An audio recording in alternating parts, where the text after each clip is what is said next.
Good morning, everyone. I'm Anthony Gringeri.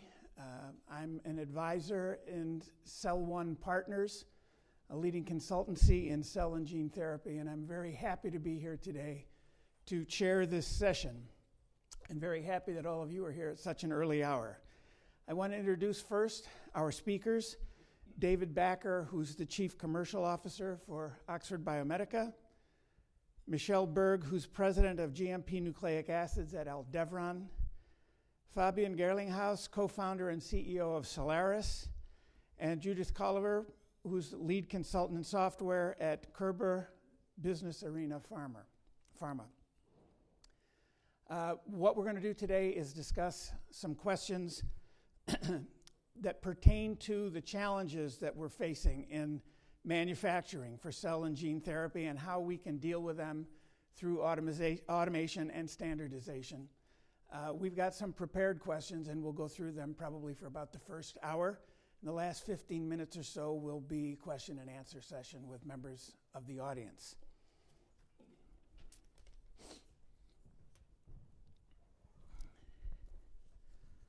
So with that, let me put our first question to the panel. What do you think are the biggest challenges today facing cell and gene therapy manufacturing? And I'll ask either Michelle and David to lead us off on that one. Sure. I'll kick it off. It's in the title, manufacturing. That's something that has been a prime focus over the last handful of years, for good reason. It's obviously a very critical and important component to delivering eventually to the patient. There are many things within manufacturing that we can kind of dissolve into with regard to workforce availability, development, availability of supplies. I mean, that's been a huge focal point, especially through COVID. And then just really how are we innovating at the level of manufacturing? We're doing a really good job on delivery. We're doing a really good job on the technology innovation there. But how are we really becoming faster, better, stronger in the area of CMC?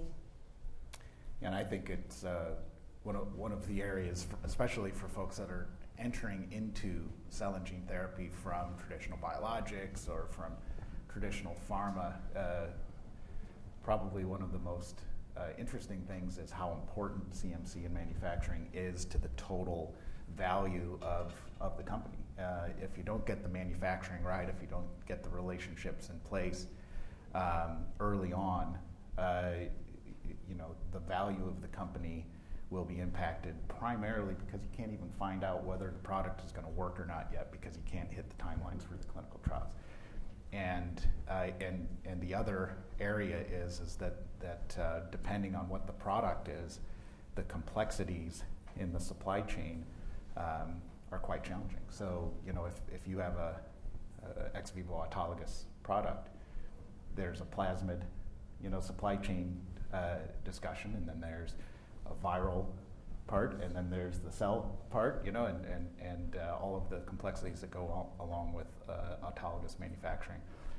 And so all of us that have been in that, Michelle and I, Michelle has been very plasmid based, and in the past I've been very viral vector based, and you can become an expert in that space, which is great. But companies want us to get it faster, better, easier, and so now there's consolidation that's going on where companies are starting to pick up those pieces and try to put them together, and it's a challenge right now to make that kind of integration or consolidation work, and still keep those technologies improving, because each one of those technologies are not where they need to be if we're ever going to get out of rare disease land. And just to speak to that a little bit from my own personal experience, the consolidation you're talking about, there's actually a limited number of skilled manufacturers depending on what component you're looking for, whether it's the plasmid or a specific virus or the cell processing. And the demand is high enough now that availability can be quite limited. And certainly what I've found getting into some of this is that even once a contract is signed, the queue before the work can start can be quite significant, in some cases a year or more. And if you're dealing, as David said, with a chain where first you're manufacturing a plasmid, then a virus, then doing cell processing, it can take quite a bit of time just to get a clinical trial set up, much less to execute it. So the question that sort of follows on to that is, what do you think is going to happen for the field? What will happen with cell and gene therapies and for patients in this area if the industry can't solve these issues of demand and complexity? And that's for the whole panel. You know, again, for people that are coming from example monoclonal antibody space, it's probably, and let's just say there's an AAV product that they're moving forward.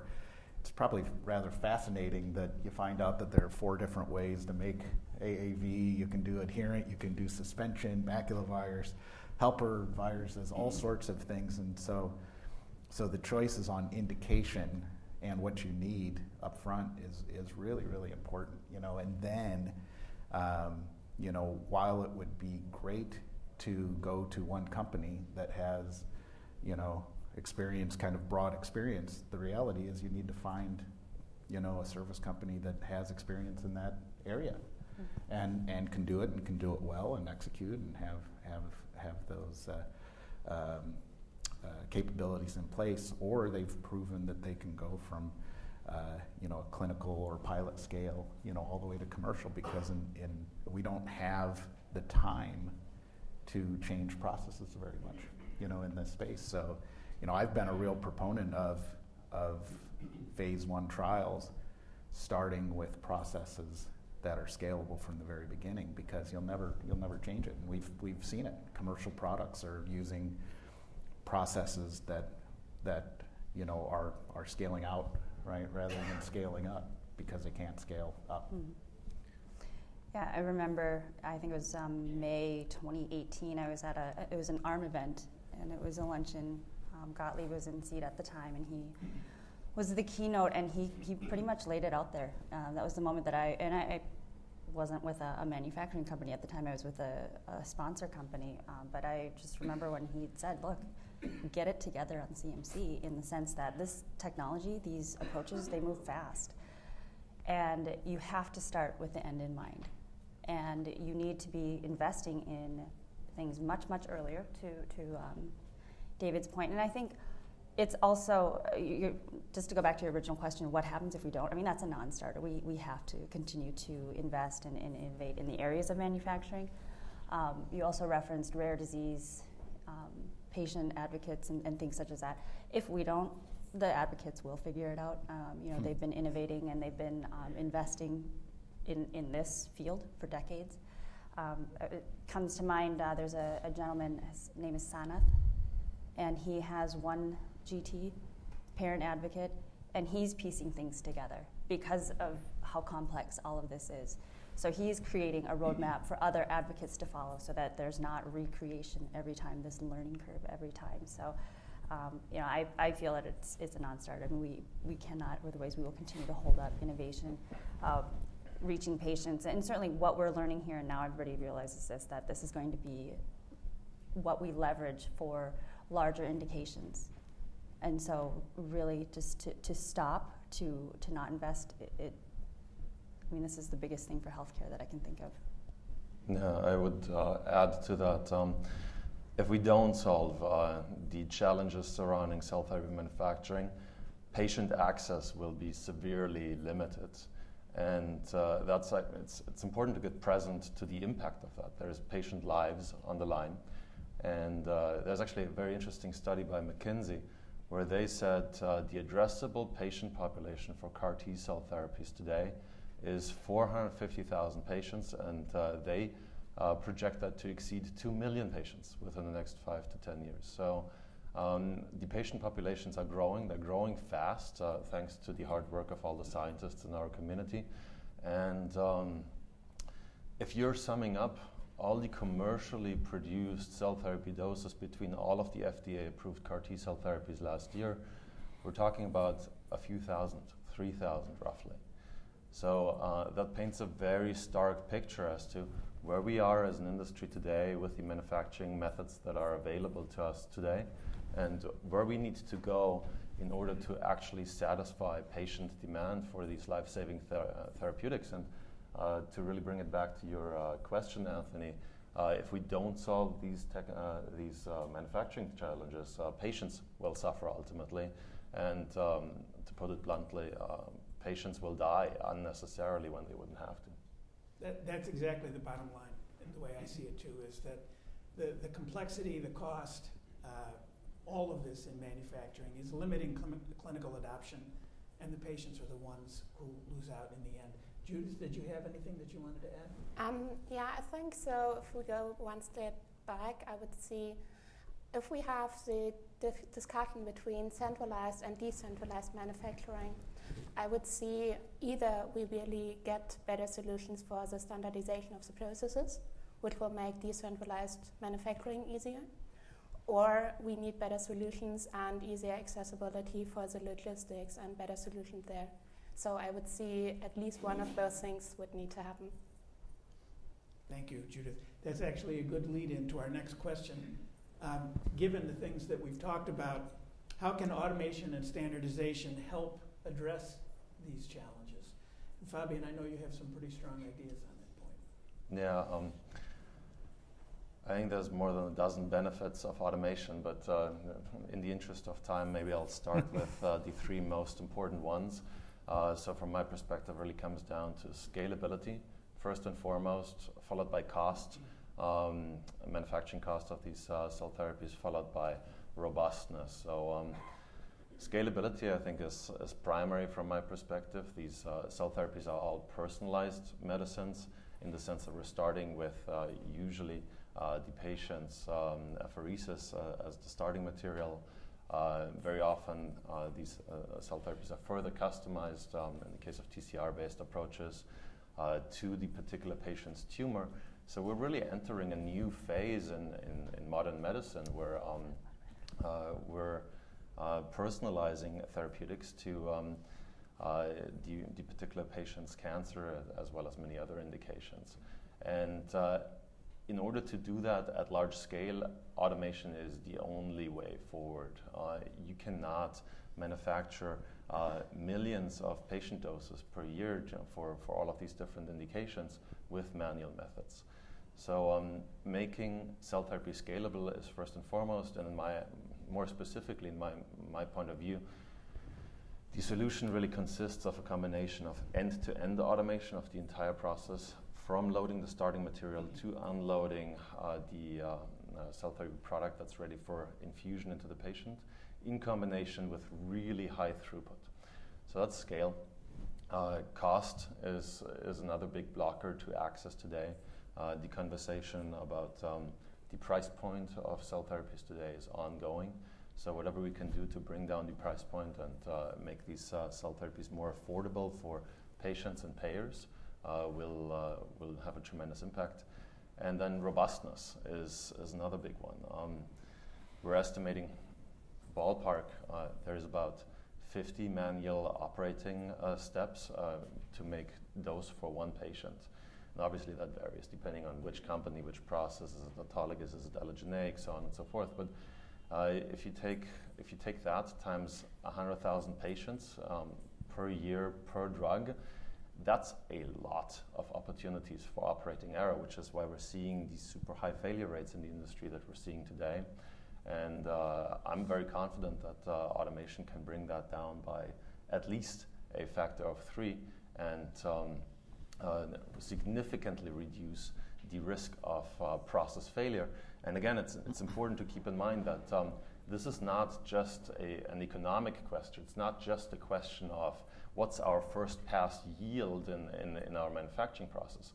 There are patients' lives on the line, and every time we handle one of these products, you literally carry a patient's life in your hands. So you may not get a second chance to collect a high-quality apheresis from a patient and do so again. So scale, cost, and robustness, and then we can get into the second-tier benefits thereafter.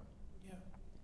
You know, what you said, Fabian, makes me think specifically on the cell therapy and manufacturers quite often are looking at, personnel and utilization rates, and how do you make sure that a manufacturing site is operating as efficiently as possible.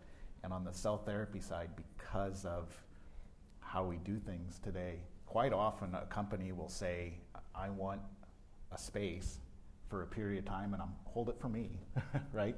And I'll tell you when I get there.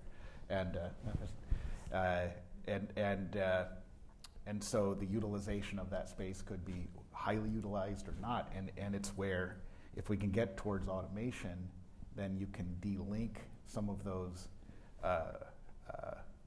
business activities that are occurring right now, because people don't know, when the patient is coming, and there are so many variables that happen. So it would be terrific if you could say, I have a maximum potential of, 100 patients a year, and you actually have 100 patients a year that are coming in from a variety of different companies, a variety of different places, or 1,000 patients a year, 4,000 patients a year.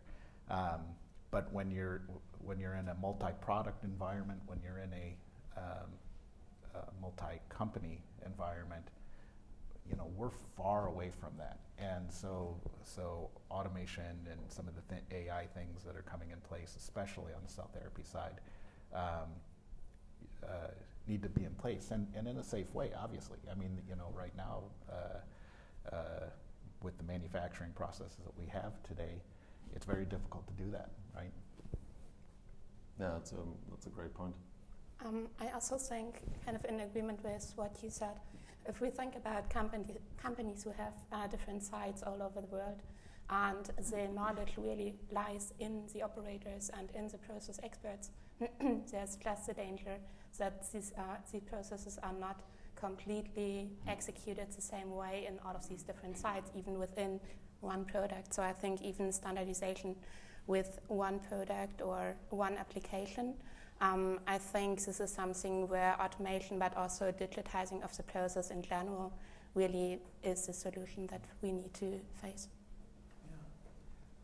Yeah. And I can say, as someone who's been trying to set up clinical trials in both US and Europe, the other thing that automation helps with, Fabian called it product robustness, it's just product standardization of the process, ease of being able to transfer the process from one manufacturing site to the next, while minimizing the cost, and I think all of that will shorten the time that it takes actually from the collection of the sample to getting the sample back to the patient as well. May I just add one more thing? So because I think not only do we have to focus on really the standardization and automation of the process itself, but also it's a lot about the QC analysis. So this is also something where I think automation is way harder to achieve, because flow cytometry is not something that can be automized very easily. I think the analysis of the cell surface protein analysis, this is just something that is very hard to achieve via automation. And I think this is also something that we have to consider, right? So how do we get more standardization, maybe automation of the processes for the QC analysis? The standardization question is a good one. So again, from a practical point of view, just looking at what you go through from product to product, a lot of these products are sort of custom approaches. And so when you deal with FDA or EMA, they start asking questions about what's your potency assay going to look like, what are your release tests going to look like. And I think that's something else that we can consider in terms of standardization, everything from release criteria to the chain of custody of the sample, et cetera, et cetera. Any comment on any of that?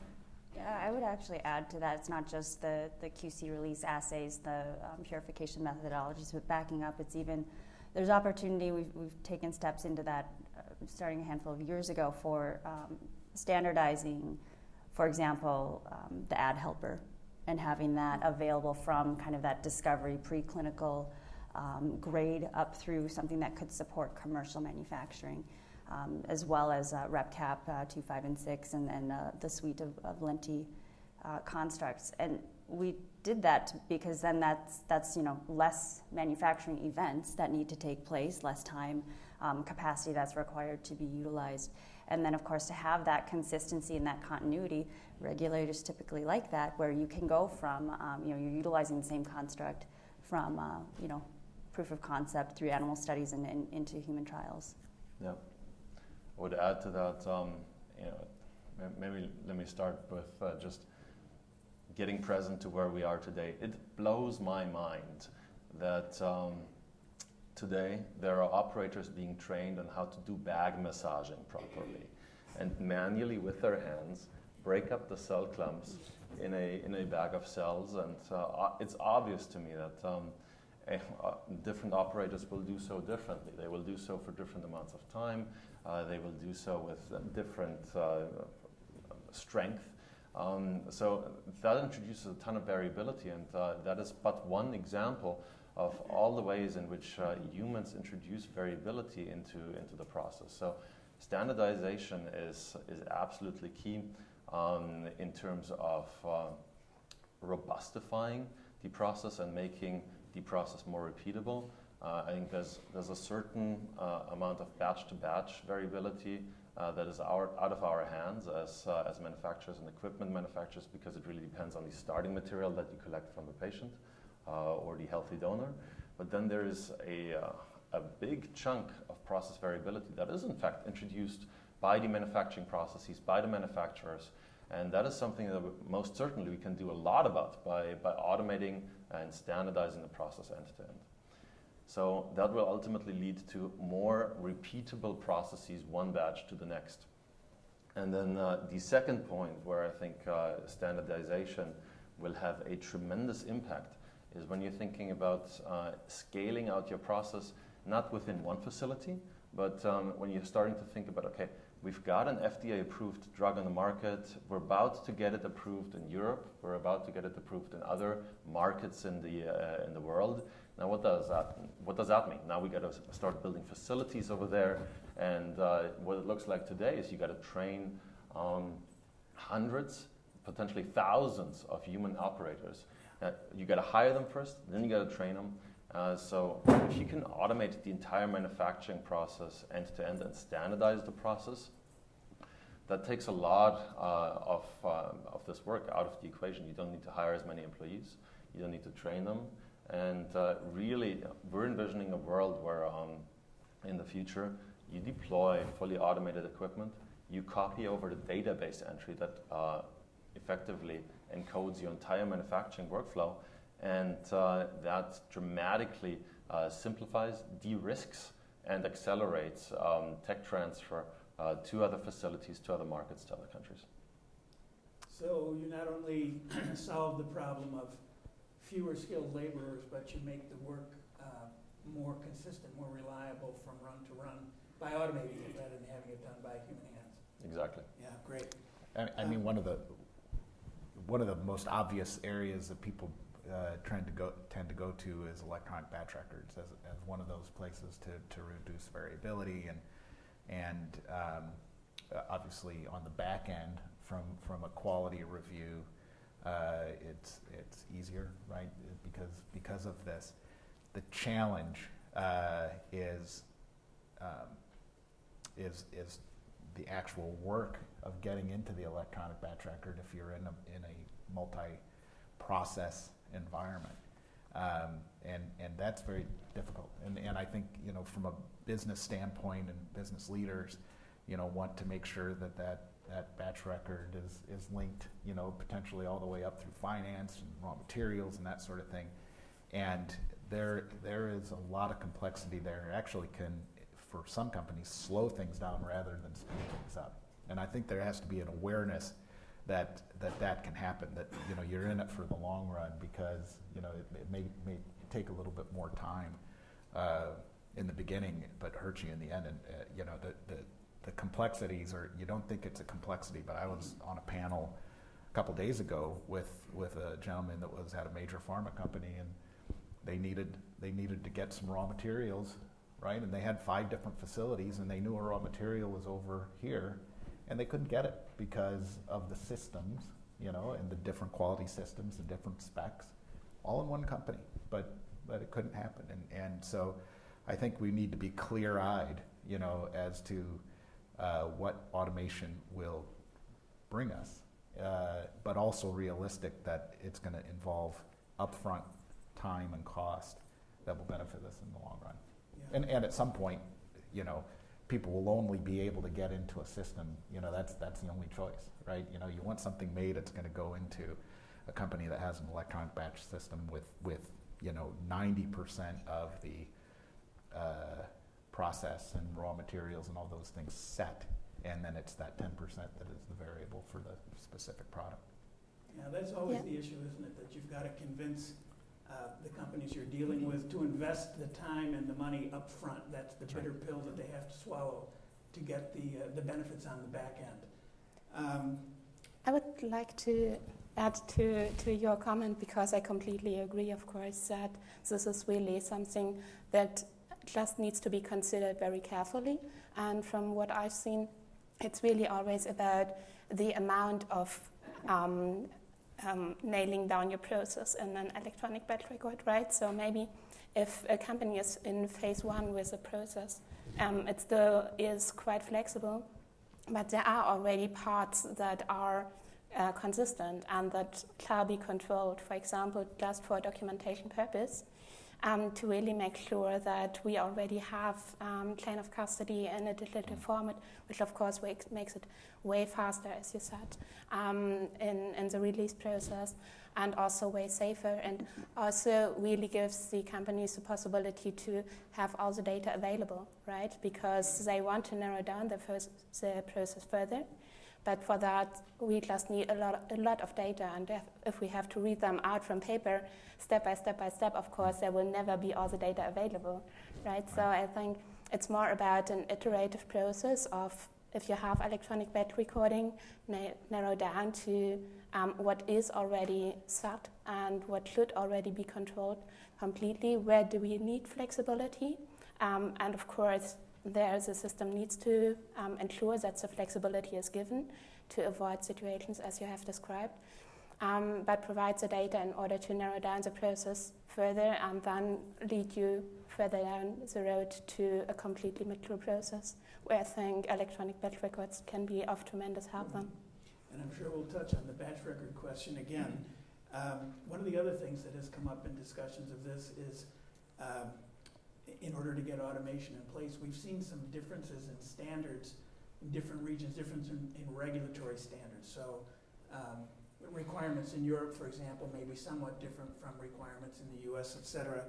And we're all looking at the challenges involved in harmonizing those standards.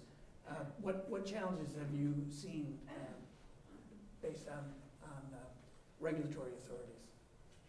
So, for example, I could report from the projects that we have made with manufacturers. I think the example that you gave, Tony, the chain of custody is really a very good one, because it seems to me that every manufacturer has to figure out for themselves what is our chain of custody over the manufacturing process, what do we need to document. And I think if we would have a standardized way and more specific guidelines or a specific best practice, let's say, this would really facilitate the work of every manufacturer. So we've talked a little bit now about the benefits of automation, and we mentioned that there are regulatory standards to be dealt with, costs to be dealt with, et cetera.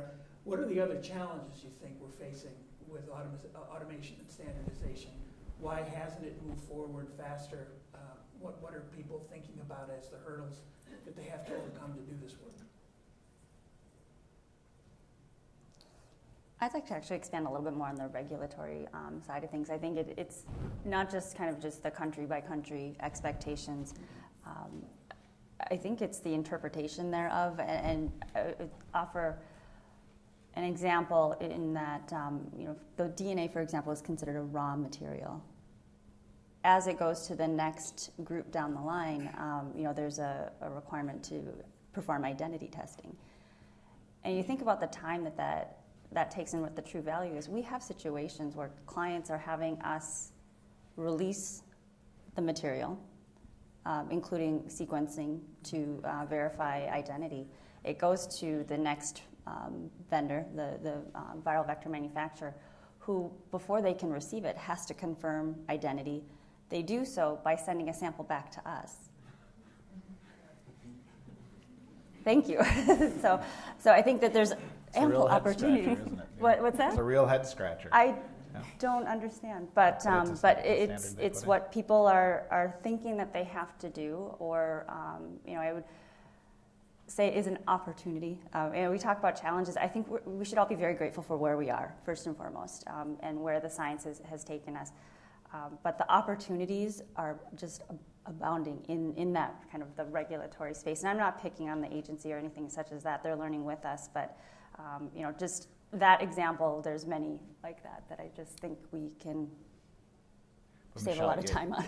Yeah, what your company has done, it helps in a number of different ways. And when I say what you've done in providing things that are effectively off the shelf for in the plasmid area, what companies that are downstream of that should be doing then is something similar to what they would do for any other raw material that is an off-the-shelf raw material.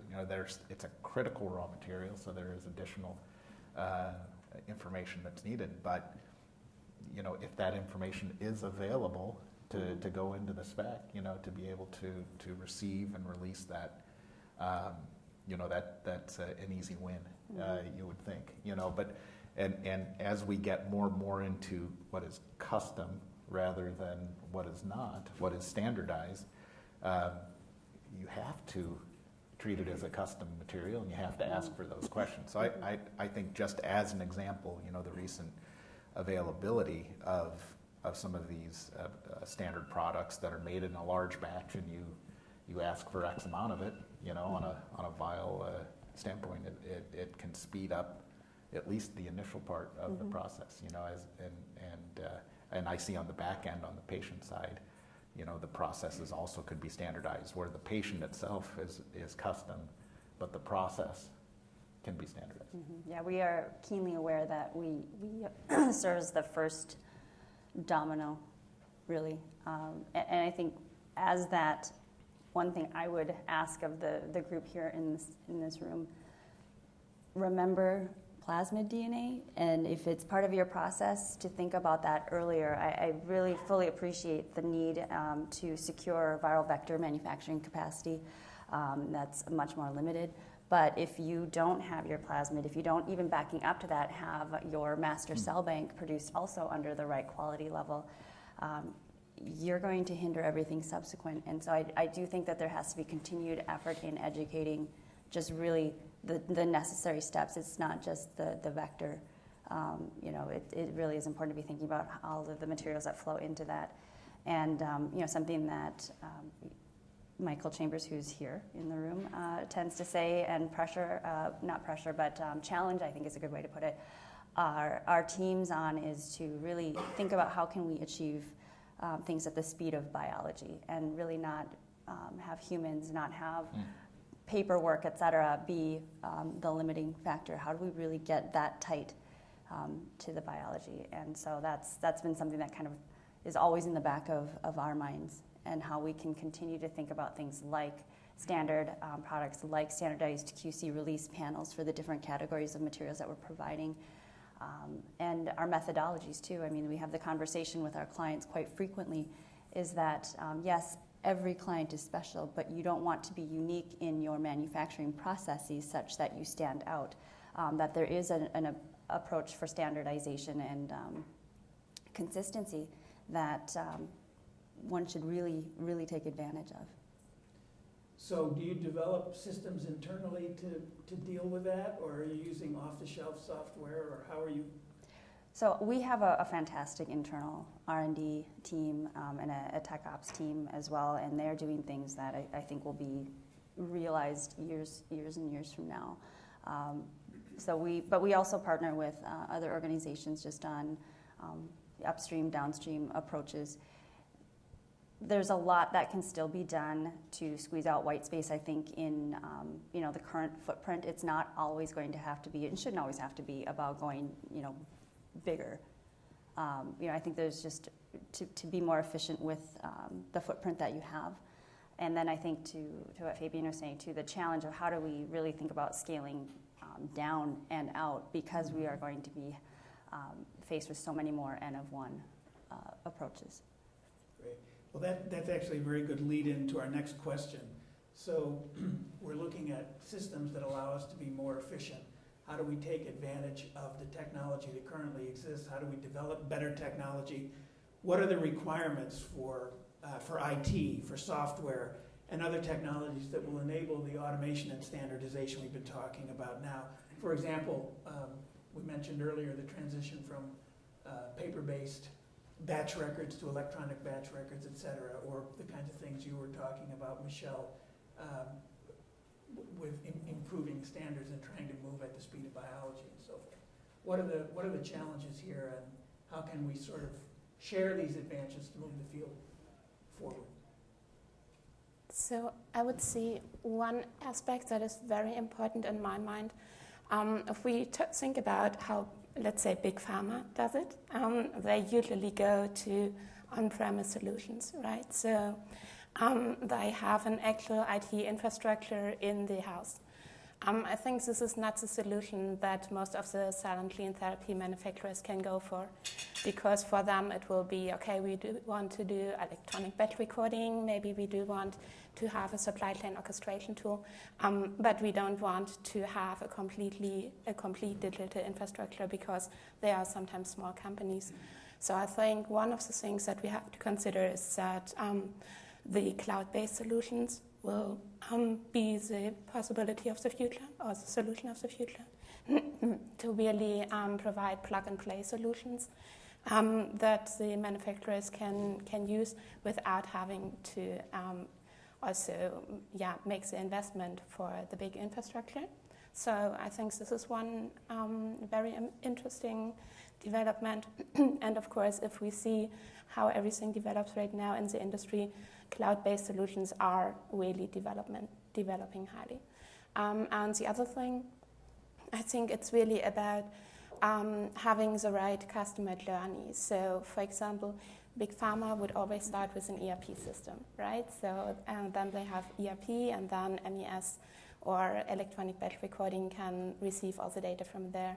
I think for cell and gene therapy customers, often the journey is different, because maybe they start with a supply chain orchestration tool, then they implement electronic batch recording. So I think it is necessary to really look for the possibility to work in a different IT infrastructure than the manufacturers are used to from Big Pharma and from the recent 20, 30 years.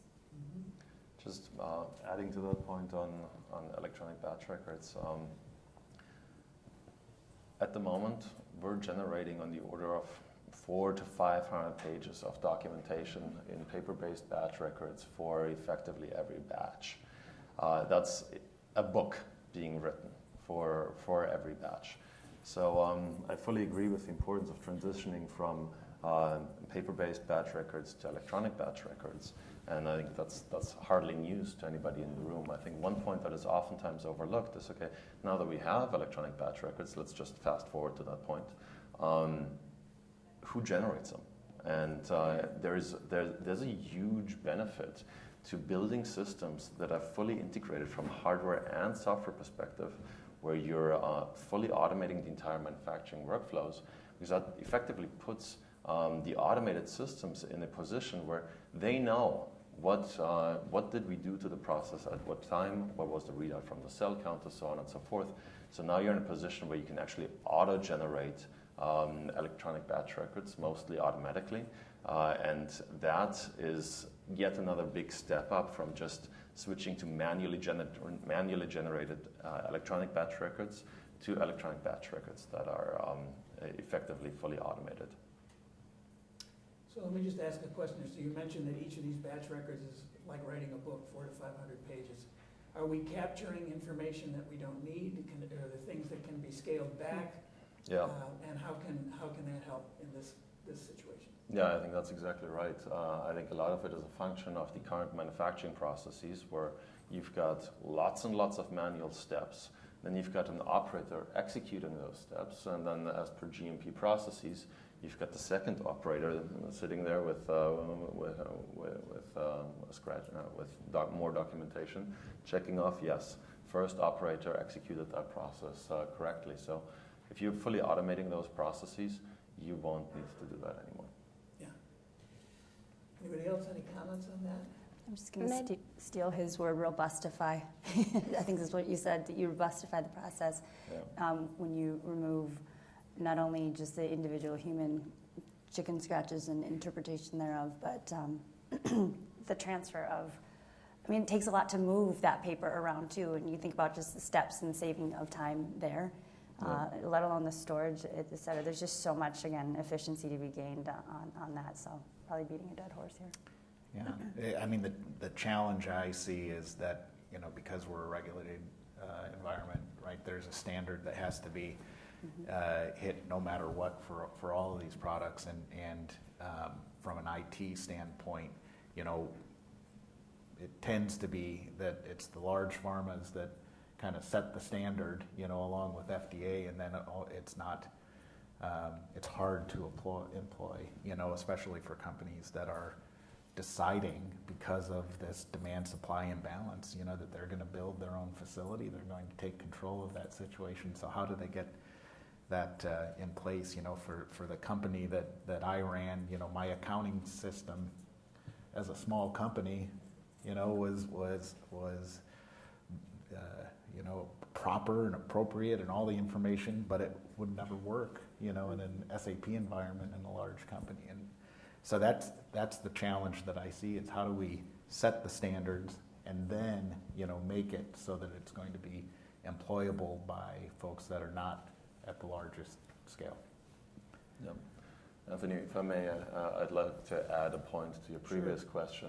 Sure. What are the hurdles to adopting automated technologies in the industry today? And I'm going to start by saying pharma is traditionally risk averse and does not like adopting new technologies. The way they usually eventually do is through lots and lots of data, comparability studies. I think in this case, in cell therapy specifically, we're in a unique situation where the pain is larger than what we've seen in anywhere else for decades.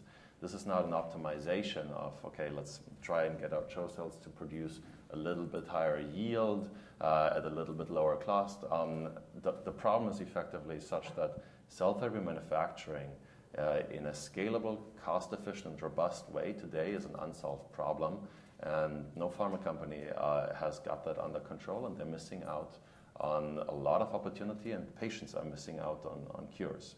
So the pain is extraordinarily large, and from that perspective, it's not a question of are we going to adopt automated technologies? It's just a question of when.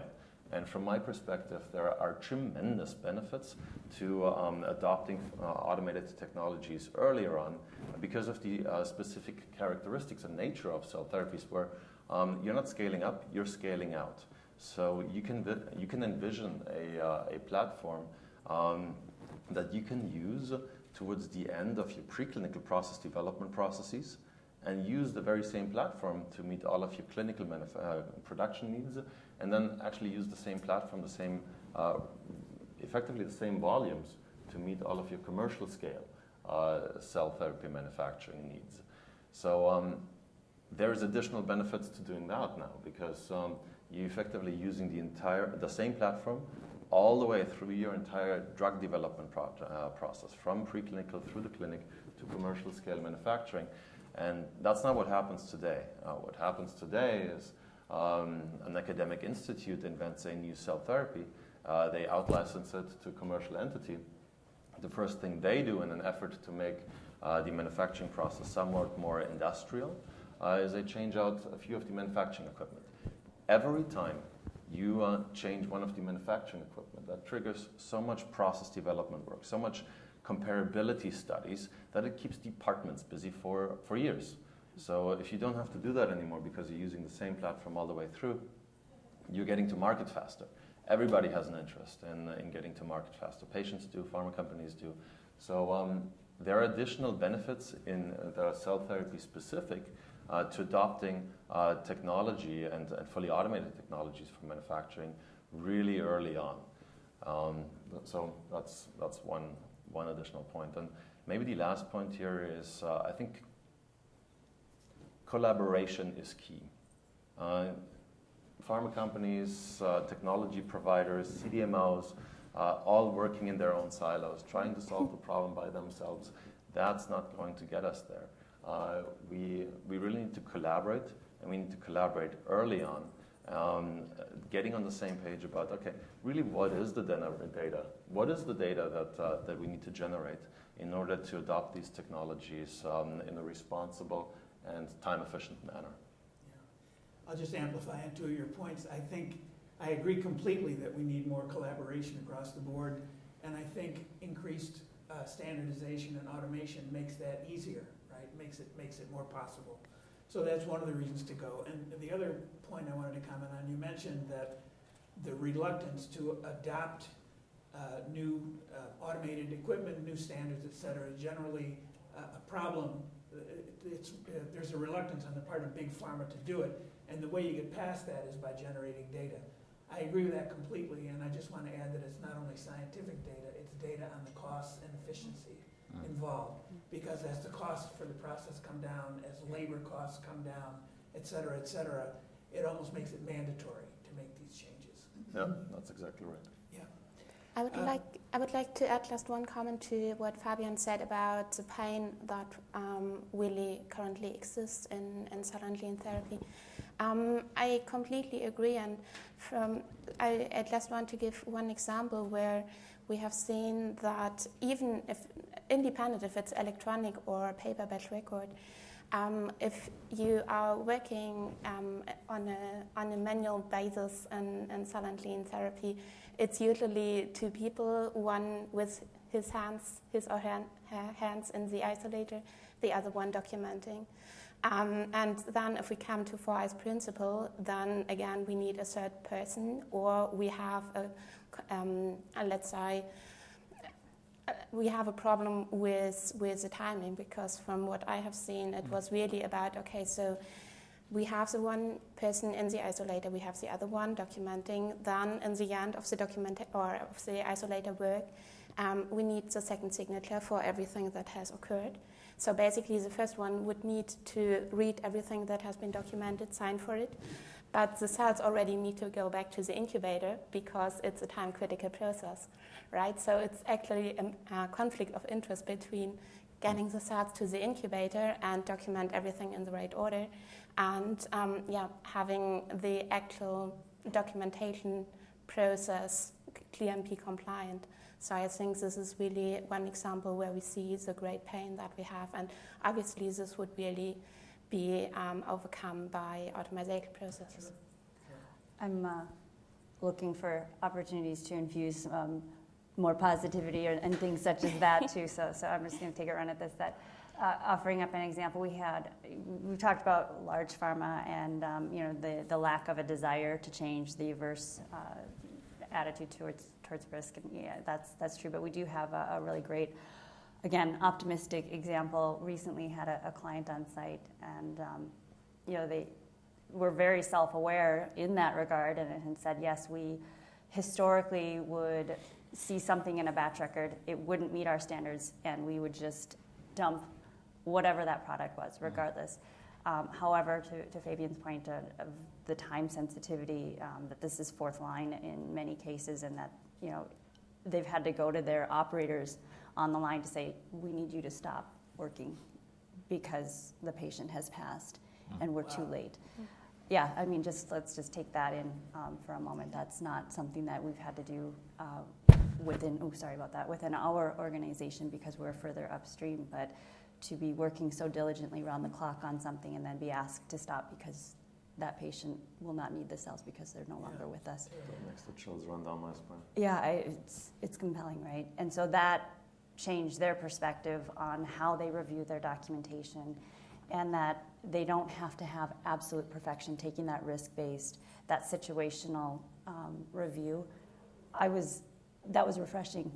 Of course, difficult to hear, of course, about the patients and stopping manufacture, but that has landed and that they're changing their ways. So just that will help us. That type of thinking is going to help us in the interim of when automation is really, truly available. Thank you, Michelle. Anybody else? I think the topic of automation and standardization in autologous cell therapy, one of the topics we haven't quite talked about, but is on everybody's mind, is that we're primarily in a centralized model, which is great for standardization potentially, but there is a push, again, because of the patients that are waiting on this therapy, to move into a decentralized regional model or to at the bedside type of processes. And I think that's going to be another thing that we think about. Can you we can get to more automation and more standardization in a centralized model, but that involves all of the logistics that we currently have to deal with. Yeah.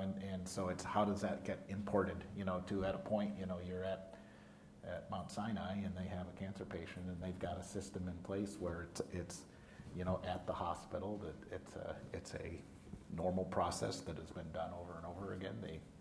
They put the apheresis into the system and it comes out on the other end, ideally ready to go back in the least amount of time possible. It's actually a very good point, and it lead into the next question on the advantages of decentralization over centralization. I don't know, David, if you want to amplify on that a little bit more. The fact is, you mentioned it very, very briefly there.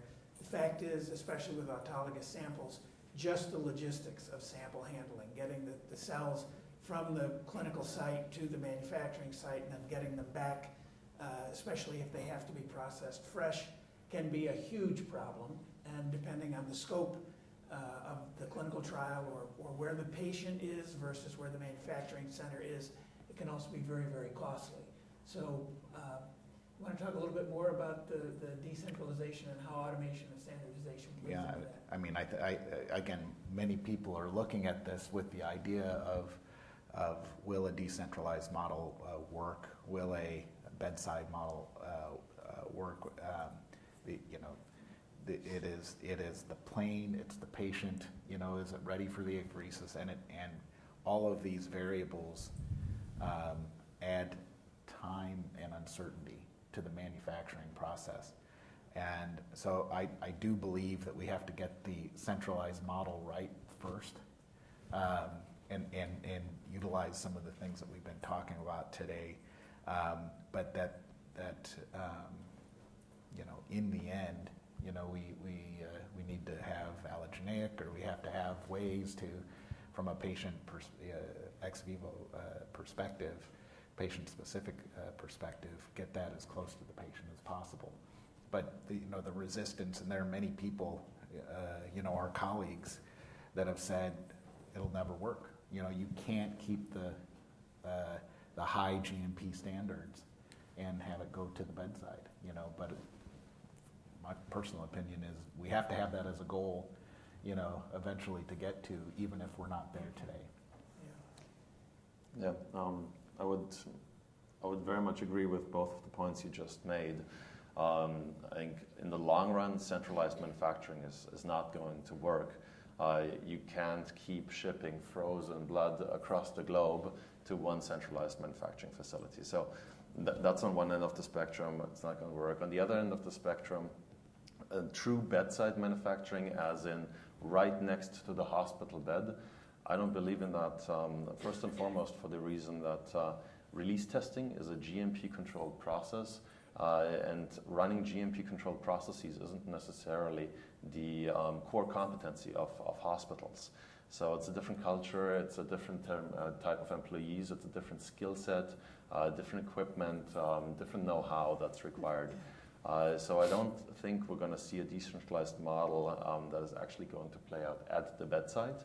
But I do believe in the middle ground, where you effectively have a network of decentralized GMP-capable manufacturing facilities, fairly close to the clinical sites, where you're collecting starting material, where you're infusing the final dose. Ideally so close that you can enable fresh apheresis processes, shorten vein-to-vein time in this manner, and I think that's really going to be the way forward. So perhaps something like a hub and spokes model, like I know many regional cancer centers, for example, have that kind of arrangement with referrals of patients in their region to them, and you could have the same sort of arrangement with cell processing in that way. Something like that. I think, again, standardization will be key here, as we talked about earlier. How do you enable manufacturing at different facilities to play out in the exact same way every single time? And you can rest assured that the process for a particular cell therapy will be executed in the exact same way at facility A versus facility B versus, I don't know, your facility number 50 somewhere else on the globe. So automation, standardization, again, I think will play a key role in facilitating decentralized manufacturing. Yeah, I was going to add. So we've been talking a lot about the apheresis and vein-to-vein time and things such as that. In a previous life, had the opportunity to work on an autologous delivered cell therapy. However, it started with a skin punch, a biopsy, and this is technology that, at the time, the manufacturing process, although extremely complex, was taking place in a GMP facility that was across the street from the hospital. And so how do you commercialize something like that? So we had to replicate that. So I think the opportunity to even really standardize on the logistics, I think someone had maybe mentioned that before, about making sure you're getting it, truly getting patient A's, transduced cells back to patient A and not patient B, and in an expeditious manner, and the shipping logistics alone that we had to figure out because we could not walk it across the street. That's something that, again, I would say is an ample area for opportunity to make more efficient and effective. I know there are groups that are working on it too. I think Be the Match, and there's some others that are doing so, but those are things that also we should be focusing on. We were saying we don't want to fall down on shipping, in the sense that you've completed all of this work, and if you don't think about the shipping logistics and you don't think about how to get it there in the right condition at the right time, everything else is wiped away. I will say that cell and gene therapy as an industry, we've suffered from, because we're so small and niche in the early days, that we had to borrow from things that were developed for another industry and try to make best use of it. But when it comes to autologous cell therapy, this is new, and I'm actually very excited and impressed with the effort a number of different companies are putting into this space to try to solve the challenge. And the challenge could end up being that autologous isn't the best way to go, but I don't believe that. I think for the near future, that is going to be the best therapy that's available. So we have to improve it as much as possible, and clearly scale. The idea of scale that we all have, kind of in traditional products, is you're scaling to a bigger batch, and it's one batch, and it's going to be you want to make it for 10,000 patients a batch instead of a 1,000 patient batch. It just doesn't work, in this space. Yeah, I couldn't agree more with the point you just made there. Large-scale manufacturing of allogeneic products comes with a whole host of challenges. Tcell exhaustion, to name just one, there's a limit to how much you can actually expand, how many patient doses you get out of one allogeneic batch, followed by the risk of graft versus host disease, all the additional safety concerns, and the recent setbacks that we've seen in the industry with allogeneic approaches. And then I think the one that's really can't be ignored, and I keep coming back to this one, is allogeneic products have a limited time span in which they're actually therapeutically effective, and then eventually they get eradicated by the residual patient immune system. Autologous doses, on the other hand, stick around. Like Emily Whitehead still has genetically engineered CAR T cells in her bloodstream today, keeping her safe. And in that sense, you cannot go safer than with your own cells, and you actually get a much longer lasting therapeutic benefit from autologous products. So because of those two benefits, I think it's really worthwhile figuring out how do we make them cost effective, how do we make them scalable. Great. Any other comment? Thank you. So I think the last question we want to cover is, we've talked quite a bit today about the demands of manufacturing, the increased demand in this field, cell and gene therapy, and how much has changed and how many changes we would like to see happen in the next few years. How do you think the landscape of cell and gene therapy manufacturing will change over the next 5 years or 10 years? You can talk about things, for example, like advances in manufacturing methods, changes in the way we make plasmids, for example, stuff like that. I think to answer that, and I'll just give you kind of my perspective, but I'm a fan of looking back over the shoulder to say, well, how much has it changed in the last 5 to 10 years leading up to this? And I think it's really interesting now. We talk about Lenti, we talk about AV, not which one is better, because that was a conversation at one point. Yeah. So what I think is going to change is the methodology for delivery. I mean, that's going to continue to be innovated and iterated upon. With regard to plasmids, we're committed to, again, looking at what we can do with the footprint we have to really truly maximize, to provide additional opportunities for standardized products. It's not just the plasmids, I should say, as well. I mean, in our suite of offerings, we do provide, off-the-shelf Cas9 products, IVT enzymes, things such as that. Again, with that idea of enablement, with something, a tool, a reagent that can get you from early discovery all the way through. I'm sure there will be additional methodologies for DNA synthetics. That's something that is continually being invested in and iterated upon again. But I don't think that things such as triple transfection, things such as the Lenti systems, they're proven, they're demonstrated. There's clinical and now commercial track records. So I don't think that in 5 to 10 years that those will go away. But I think that with other delivery technologies, other things, non-viral as well, that there will be eventually some kind of supplantation of that. But I think it's going to take a while. I'd be curious what you think about that. Oh, I completely agree. I think nature has given us Yes. viruses that are pretty good at what they do, and so it is as long as it meets the safety profile, and we do have with AAV there are some questions and they have to be answered. I think lentivirus initially had lots of safety questions that are I think there's a level of comfort now for both of those, and those tend to be the vector systems that are being used. But clearly, if people could get a gene into a cell, right, in another way, you look towards that. It just has to be as good or better, from a efficiency or a safety, to do what we're looking to do. And so, I think in particular, again with autologous, there's lots of technologies that are being looked at. I'm amazed at how mRNA went from almost a theoretical type of technology now through COVID, where it has become, at least for a specific product, it has become a commercializable process at scale, and there are technologies that are involved in that have applications in other places as well. So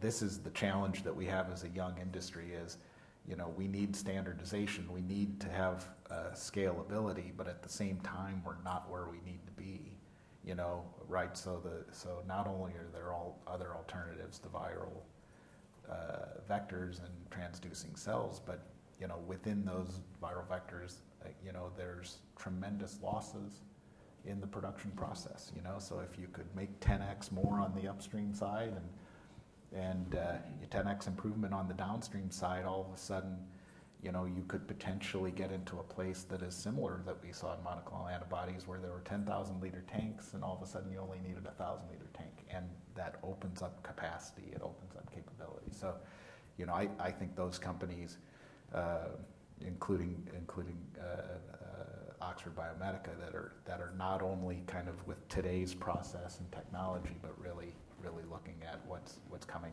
next. And the technology may be the standard in 5 years, or it may be different. But I think we have to not stay with what we have, you know, and continue to improve, because otherwise, you know, kind of going back to the initial question, you know, will remain a rare disease oncology player. Yeah, I completely agree with what you said.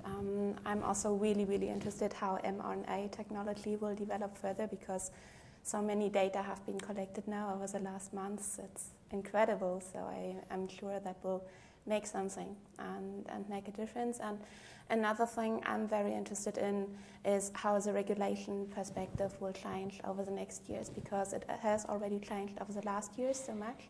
EMA, FDA, they are also basically, I think, the different aspects of the industry, all of them are just learning and developing, right? Manufacturing, digitization, automation, all of these different stakeholders, and so is regulation. So I'm very curious how, you know, FDA, EMA approvals and what they need, what they are requiring, and also how this will affect the release processes. This is really something I'm very interested in. Yeah, I'm a big fan of looking into the future and then charting out the path that we would like to see, and then materializing exactly that. So less than 5 years from now, we will have a standard for technologies that enable cost-effective, robust, and scalable cell therapy manufacturing. Well, we've covered a lot of ground in the last hour and 10 or 15 minutes, and I'd like to open the panel now to questions from the floor. So any of you have questions, there's a microphone. Any questions for the panel? Good morning. This discussion of standardization extends to sort of the blocking and tackling of processing, tubing, fittings, components. The pieces of equipment need to talk to each other well, but that sort of runs counter to the motivations of the companies that make these things. So I'm curious what you might see as the drivers or the force that might push towards that level of standardization at the component level and equipment level? I think what you're pointing to is exactly what prohibited progress from happening in the past. The motivations of different companies are not aligned to make their equipment fluidically connected, mechanically connected, play well together from an automation perspective, work well together in a fully integrated software platform that actually ties it all together and controls the entire manufacturing process end to end. So that's really where we saw an opportunity to create a new company that effectively builds all of these components and ties them in together in a fully automated platform that actually automates the process end to end. And by virtue of having one company design all the different components from the get-go with the mindset of how do we make sure that all the fittings fit and all the components talk to each other and all the pieces of equipment are in fact controlled by one manufacturing system, one software system. We're going to get there. Yeah, and just to add on to that, I think, and again, cell therapy, you know, there are new companies that are coming in that are really trying to solve the very complex problems that we have in other manufacturing. I came from a tools company. That was part of my life in the past, and you know, I felt like an evangelist most of the time, saying, you know, this is really cool stuff. but they have to figure out, can you make money, and when you think about this, many of the tools, they know what the monoclonal antibody market is, but they want to understand what this market is. And so data talks, and so these, it's the growth of the industry as a whole, and now you're starting to see companies that are saying, this is something I want to be in, and spending time and effort, and it depends on the company. But you've seen different providers that are really starting to invest and look at this business specifically. The media, custom media is always going to take longer than an off-the-shelf media. Bags that are custom on the ports are always going to take longer than something that's a little bit more standard. So, I think when processes are being put together, there has to be a realization that regardless of whether you're in cell and gene therapy or another business, standardization that is good standardization is going to help supply chain. Yeah. Can we get the microphone over here? Right here. Yeah, my voice is so loud that I would be shocked if I needed this. The question is, in the COVID world that we had, and did you guys experience, in any of you, the panelists, a supply chain issue, a major supply chain issue? And I'm wondering if that, from a manufacturing standpoint, I think I had a conversation yesterday.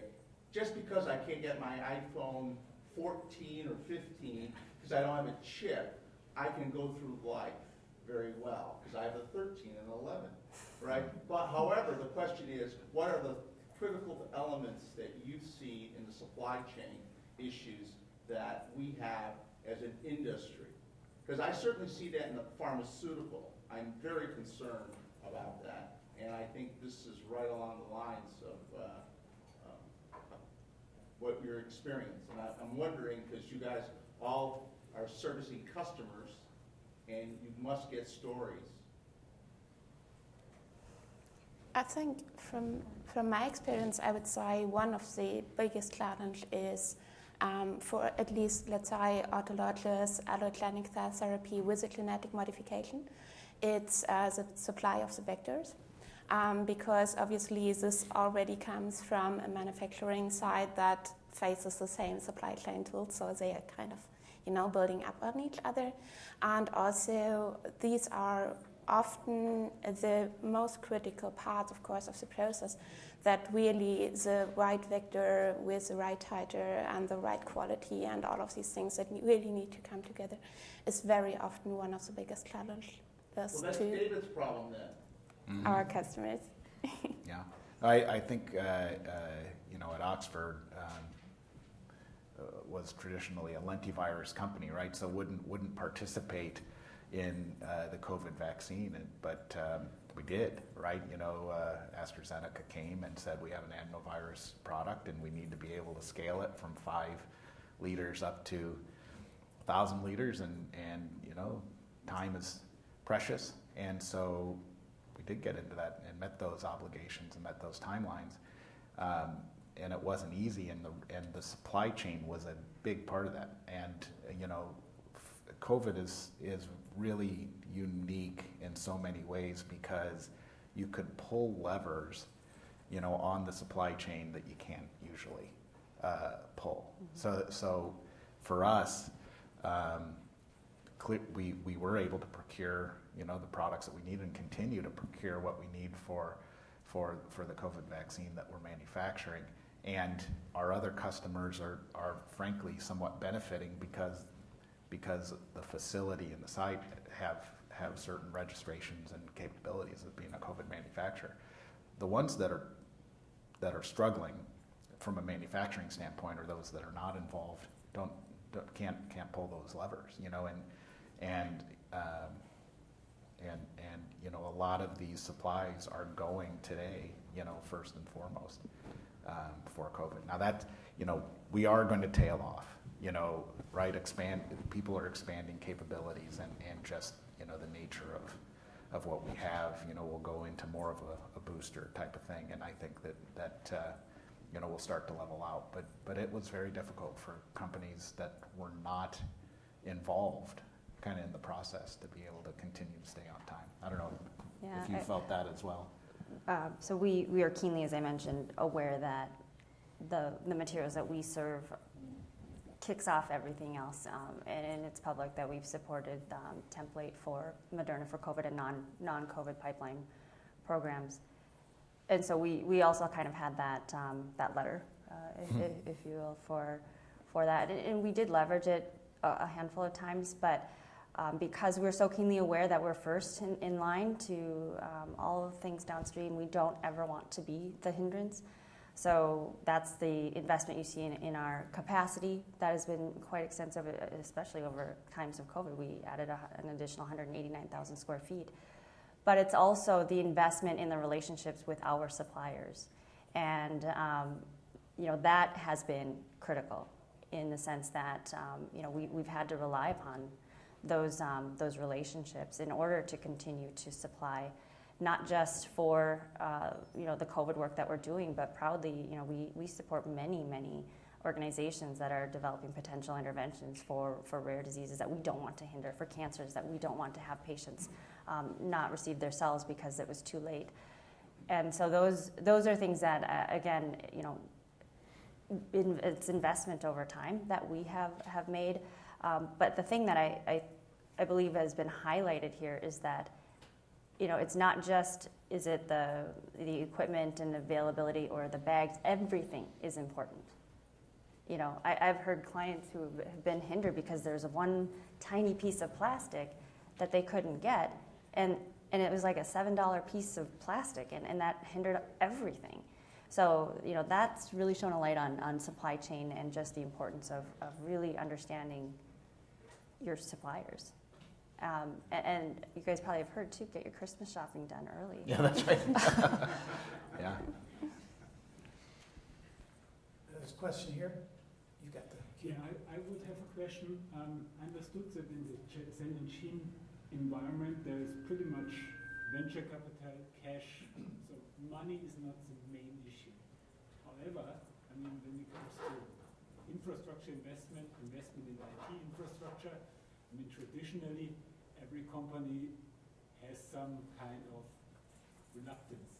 So to what extent do you think that we, as software suppliers, should also invest into models which scale up this cell and gene manufacturer, like transaction-based services, which basically are being charged based on the output you're having? Or is it not an issue where we should put too much effort in? Because No, I think the effort is necessary, but the reality is that, whether it's a phase 1 trial or it's a commercial, the safety obligations are first and foremost. So the bar, we can't kind of build and hope that it will we can wait, until it gets to a pivotal trial and start collecting data at that time and have all of these IT things in place.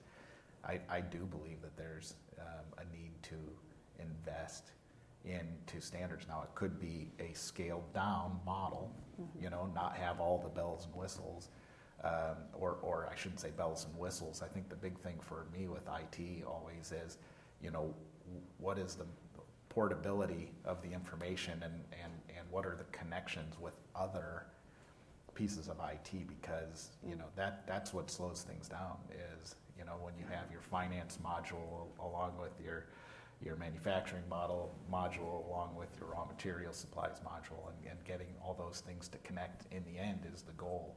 But if you do that right from the beginning, that's complex and hard. So being able to streamline those processes for younger companies would be great. Yeah, it has to be attainable at different levels, because again, kind of that mentality of start with the end in mind. It's very difficult to do so with so many different, kind of to your point, different systems and things like that. If you can simplify it and have it actually be attainable, show the data on why this is a good investment at this time and what it's going to save you, get you, time speaks significantly in this space. Those are things that I would suggest. Yeah. Yeah. Thank you. That, I mean, it's the industry has changed so much where, in the old days, people would put money and they're putting all of their money into the the product and the technology, and then you outsourced everything, right, because of the risk that was involved. And now there's, people are raising money specifically for a facility, and so that facility on occasion, because the outsource model may be not meeting timelines or demands or capabilities.